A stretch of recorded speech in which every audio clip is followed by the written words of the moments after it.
Hello and welcome or welcome back to my channel. I'm not sure when this video will be going up, but Happy New Year! Hope it's gonna be a good one. As you could probably tell from the title, I'll be talking about my 2021 language goals today. This is about the third time I'm filming this, so I hope I'll manage to kind of stick to what I wanted to say. First of all, I think it's important to talk about 2020 for like a second. Did I manage to achieve the goals I set for myself for 2020? Not really, and I could talk at length about why that is, but ultimately it all came down to underestimating the amount of free time that I would have. I spent most of part of September, all of October, and all of November preparing for my final exams for my vocational degree, Ausbildung if you're German, and I just did not have time or mental energy to study languages. I did still, of course, like use the languages, especially Russian, but I didn't really study and I didn't really do any of the stuff that I had planned to do. So for the next year I decided to do the thing that a lot of people have been doing. I think it was Lindy who started it, but basically I will set myself goals for the different quarters instead of like for the whole year, at least for most of my target languages. There are some languages that I don't necessarily have any like super concrete goals for, so I'm fine just having some vague 2021 goals. So in this video I'll be telling you my goals for the first quarter of 2021, and then I'll be making more videos throughout the year. I've already tweeted something that is more or less what I have planned for 2021, and then I also have already decided on the languages that I wanted to focus on in the first quarter of the year, which are going to be Russian, Latin, Spanish, and Korean. The Spanish thing was a last minute decision. I had planned on focusing on French, but today I was like, actually it would make much more sense to focus on Spanish instead, so that's what happened. I also want to make a short disclaimer so that this video won't end up on the language learning jerks subreddit. I don't claim to be a polyglot, and I don't claim to be or to speak, I don't know, 15 languages or 12 languages or whatever, and I'm also not learning all of my languages from scratch, and I do focus on different languages at different times, so it's not like I'm studying all of these languages at the exact same time, you know what I mean? So yeah, don't roast me, please. I don't want to be roasted. I don't want to be roasted. Just let me study my languages in peace, okay? I just want to have fun. Language learning is my hobby. It's supposed to be fun. It's not gonna be fun if people make derogatory and misogynistic comments about me on Reddit. Jeez. Anyway, that was enough of an introduction. So let's get into the goals. First up is Russian. Russian is the main language that I've been focusing on since the end of 2018, and I'm planning on taking the B2 or the C1 TORFL, Test of Russian as a Foreign Language, test in 2021. It's gonna be in July/June. You know, I haven't decided which test I'm gonna take, but I realized that the choice I'll make fundamentally does not matter because ultimately I'm still a lump of flesh that's commandeering a meat and bone suit with the help of electricity, and that's living on a ball of rock and water that's floating through the vast openness of space. So yeah, it doesn't matter. I don't want to bore you with the exact details of what I have planned for Russian, but for the most part I have a lot of books that I've either started and haven't finished yet, or that I would like to work through because they're B2, C1 level material, and I'm kind of working out currently the schedule of how I'm gonna get through all of that. I don't necessarily have to get through all of it, but I'd like to at least attempt to do that. And then there are also a couple of novels that I've yet to finish that I haven't read. Like this one, I read about half of this. This, I read about half of this. So that kind of stuff I want to do. I have another few novels, but I haven't decided on the order in which I'll read them. So fundamentally, I just want to do a lot of immersion. For example, I want to watch all the Harry Potter movies. I want to watch rewatch the first and second and probably third season of Sloboda Naroda. Just, yeah, a lot of immersion, podcasts, reading, all of that, and hopefully get to a very solid B2, beginning of C1 by the time I'll take the test. Next up is Latin. I just recently started learning Latin, so I'm not really doing much, but my goal is to work through one chapter of Lingua Latina per se illustrata and the exercise book every single week, and just kind of build a habit out of that and keep doing that. And I also have an Anki deck that contains all of the vocabulary for this book. So I want to kind of just work through all of the vocabulary of the chapter that I do in that week. So I just want to work on this all nice and steady, you know. Nothing crazy. As for Spanish, I would like to finish these 2 books that I've started, and I'd also like to read this book, which is like the best Spanish, yes, the best Spanish stories of the 19th century, which I bought in Russia, which is why it's Russian. I bought most of these in Russia. These are Russian too, as you can see. But yeah, so I'd like to finish and read these, and also do a chapter of this one every week. Because this book I really like, and I need to keep working on it. You can see I didn't get super far. And then, depending on whether I'm in the mood or not, I'll try and do like half or 1 chapter of this every week. I don't like this book at all. In fact, I really hate it. It's not fun. I don't like it at all, but I paid a lot of money for it and I kind of started it. And I feel like there's probably something that I could learn from this. Who knows? Maybe.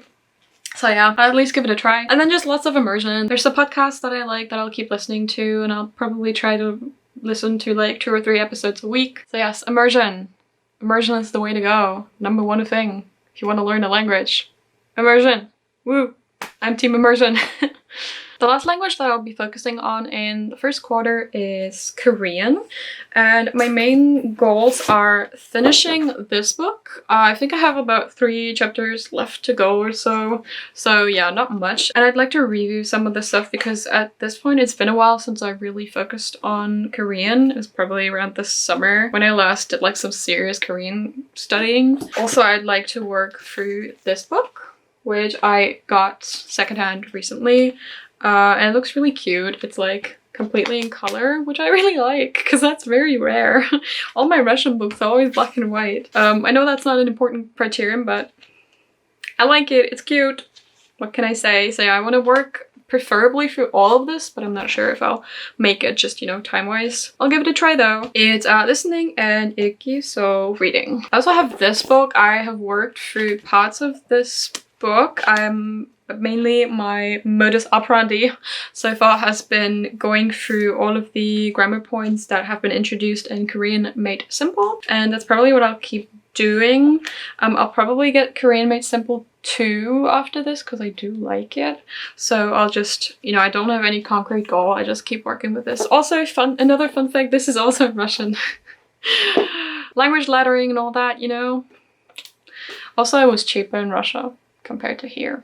So that's why I bought it there. Also, just today, on the 31st of December, I got this book, Korean Stories for Language Learners. I already looked through it, and I don't necessarily want to set myself a goal like, I want to finish this, or I want to do 50% of this. Rather, I would just like to dedicate some time every week to reading Korean. So I'd probably try to divide my weekly study time into like listening, reading, grammar, vocabulary. So whenever I'm reading, I will work on this book. Those are all my focus languages, but I do have other goals for my other languages, even in the first quarter when I'm not focusing on them. For example, I have a lot of goals for German for next year. German is my native language. Recently, my pride, my ego was really hurt because someone asked me if I'd grown up abroad because my grammar was kind of weird and I keep using a lot of English words when I speak, so did not like that. Did not like hearing that. And also, since I want to get into university next year, I would like to improve my writing skills and just like German reading skills because I would like to study political science and possibly philosophy. So I decided that I would like to start reading more philosophical works by German authors in German, starting with a lot of Nietzsche because I've been wanting to read Nietzsche, but I don't like the philosophy bros that talk to me on Twitter about it because they're really pretentious. So yeah, I just want to keep reading because like last year I read a lot, but I don't think I read a single German book, even though I read like 60 books. Oops, no German, oops. So yeah, that's a big thing. I'd like to read 1 German book a month. And then I also have some goals for English because I've been meaning to take the Cambridge Proficiency exam, so the CPE, which is the C2 English certification, for the past 6 years or so, and I've just been procrastinating, or it just didn't work out, for example, because of COVID, or my other exam, because I actually wanted to take it in December, but that didn't work out because I just didn't have time to at least like a little bit prepare for it a little bit. I didn't get around to that. So I will probably take it either in February, or if that doesn't work out, in May. So I will dedicate a little bit of time to practicing my long form writing, because even though I write a lot of tweets and like I used to write short stories in English and fan fiction and stuff, I haven't written anything like substantial in a long time, and I would like to prepare for the writing part of the exam, which is the only one that well, I wouldn't say I'll have problems with that. Honestly, I don't really think that I necessarily have to prepare for the exam at all. I am more than confident that I could pass it literally the way I am right now, but I would like to try and score as high as possible, so I would like to prepare for that a little bit. And then for most of the other languages, so for Mandarin, French, and Japanese, I just want to continue immersing myself. I might do some reading every now and then, but I'm not focusing on them. I have no particular goals for the first quarter. I do have some tiny goals for Ukrainian, which is a language that I'm more or less dabbling in, but that I can understand like a good amount of because of Russian. I recently read my first Ukrainian book, and I'd like to read the other 2 books by the author that I own, because I love this author. She's an illustrator and she makes absolutely beautiful art, and there's not a lot of text in these books, but that doesn't really bother me. If anything, I mean, look at that. You can't really see it, but it's very beautiful. So yeah, I just want to read these. Just want to keep reading in Ukrainian, because I have a lot of books in Ukrainian that I've yet to read. And then the last language is Greek. I started dabbling in Greek recently. Even though I'd like to learn ancient Greek, I've been dabbling in modern Greek, and I just want to keep dabbling, like no particular goals. Just want to keep going. Want to do some Duolingo, some memorize vocabulary, and learn a little bit of grammar. And that's literally it. That is it. Cool. We are done with this. I won't have a lot of time in January because for one, I'll be finishing up my degree, which will take a substantial amount of time. Most likely the entire first 17 days of January I'll be studying and like finishing up with presentation. And then right after that I'll be moving to Berlin. So January is pretty busy. I'm not gonna be mad at myself if I don't hit my goals for January, or if I won't manage to do like a chapter of X every single week. But my February and March should be relatively free, so I'll try and catch up on my goals by then. And yeah, that was pretty much it. In 2021, I'd really like to focus on building habits that will actually get me closer to achieving my goals. And I have a lot of other goals for 2021 that are not related to language learning or anything like that. A lot of reading, playing instruments, sports. I want to join a chess club because I really like playing chess, and yeah, I want to keep working on this YouTube channel. I want to make some better videos. I want to improve the quality a little bit, the editing, the sound quality, just everything I can, because I do ultimately feel like it's fun. Like, I enjoy talking about these kinds of things, and I hope that you also enjoy it, and I hope that you watch my next couple of videos. I hope that you will subscribe if you haven't, and yeah. Thank you so much for watching. Please do share your goals with me as well in the comments or on Twitter. And yeah, hope I'll see you in my next video. Bye!